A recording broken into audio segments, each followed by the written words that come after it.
Donnie and Dolly. The team is supported by ableauctions.ca. Closing your business? We can help. It is Monday, and all of our guests today, including Ian Furness, standing by in Seattle.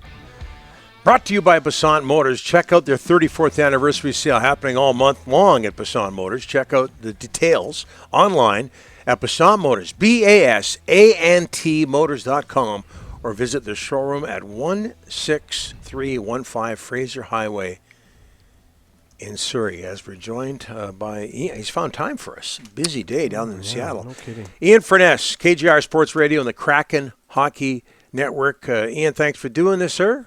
How are you? I'm good, guys. How are you? Very good. Seahawks host Houston.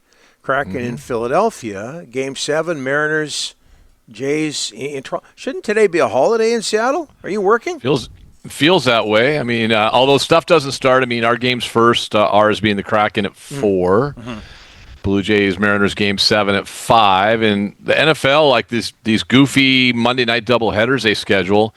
And this one actually works out for the best because it's a late kickoff at 7 o'clock. Normally that'd be a 5:15 kickoff. So, Mariner game should be 2/3 done. Kraken will be over when the Seahawks kick off, and away we go. Yeah, busy day, fun times. Get multiple TVs out. Let's go. Hey, who's getting the heat? Who's getting criticized, Mariners-wise, down there in Seattle? I know they're going to a Game 7, and that's positive, but I'm sure for Seattle fans, I mean, 3 straight inning double plays. Who's getting the heat down there? The Canadians that invaded our city last week. Yes. That's who's getting the heat. Yeah, everyone's mad at them. Yeah. Yes, I mean, it's just, but it is what it is. The playoffs. You're seeing good players. I mean, you're not playing bad teams. Dan Wilson takes a lot of heat. The manager. Anytime they lose, it stands fall. Pitching change wasn't correct. It wasn't this time. They should have brought this guy in at this point in time. I mean, he's not the guy grounding into double plays. He's not the guy that's getting picked off first base like Rivas did the other day and things like that. It's just, but it's also, guys, it's a series. It's best of 7. Yeah. I mean, I'll be honest with you. We are still getting used to that in Seattle. We've had 2 best of 7s in the last quarter century, and they were both with the Kraken 2 years ago, or 3 years ago now, with Colorado and Dallas. And so this is a whole new deal for us, the ups and downs, the ebbs and the flows. I mean, we're used to the NFL. It's one and done, or you won and you move on, and things like that. So honestly, it's been fun. I've tried to enjoy it. I think it's a fun ride. But yeah, when things go wrong, there's always got to be the blame game, Donnie. And Dan Wilson will take most of the heat, but again, he's not the guy swinging the bat. Yeah, the first Game 7 in Mariners history. It's hard to believe. They've been around since 1977. What's the belief level in Mariners starter today, George Kirby, who had a tough time in Game 3? Yeah, but he had 2 good starts before that. I think there's a pretty strong feeling for him. And, and it's the same thing with Bieber for Toronto. I mean, it really, unless, Savage isn't going to go and, Gilbert won't go because they both went yesterday. Was it Gilbert yesterday? Yeah, right. So it's all running together. So it's outside of that, everybody else is ready. Like, if he struggles, then Wu will probably come in, or Castillo, and I'm sure Toronto, I'm sure John Schneider's got a plan for the similar thing that, you're going to use just leverage arms today. You're not going to use, your depth bullpen guys. And, if either starter struggles, I'm sure it's going to be the same for both teams. They'll just yank a guy, and we'll move on to the next dude. Ian, Monday Nighter, Houston's in town. They need a win to keep pace with the 5-2 Raiders and the Rams. They do it tonight, and that division. Look at the top of that division. It's looking like who's going to come out of there? 49ers and Rams, right? Yeah. You said Raiders. They used to be in the AFC West. I was thinking, and you know what? And trust Pete's team would love to have that conversation going on. They're struggling in Vegas right now. Oh, did they get plastered on the weekend? Yeah. The 49ers and Rams are right there. Good division. I mean, top to bottom, I think it's the best division in football. 1, 2, 3. These 3 teams. Arizona obviously having its issues with Kyler out and so forth. But yeah, big game tonight. A big test for the offense. This is a really good defense. 2 great edge rushers for the Texans. Will Anderson's a problem, big problem, and Abe Lucas on right tackle struggled a little bit this year. So it's a massive test for Seattle, and they got to get home field advantage back. I mean, it's amazing. They've won 9 straight away from home over the last 2 years. They can't win on the road or at home. So they need to find a way to change that tonight. It'll be an interesting atmosphere, guys. To be honest with you, I'm curious. Monday night, 7 o'clock, crowd. I mean, the game's sold out, but the get-in price is pretty low right now. It's under $100. So I don't know if people will be, watching the Mariners next door. They're having a viewing party, I think, at T-Mobile, and just make their way across the street as soon as that game's over. But I'm going to guess that we're going to see empty seats at the start of the game for the first time in a long time at Lumen Field until the Mariner game is over. So it's we have too many good things going on, but I'll take it. Right, we'll take it all day. Hey, are you going to take this? The two hottest teams in the NHL, the Vancouver Canucks and the Seattle Kraken. Are you taking that? What's going on? No losses in 5 games for the Kraken.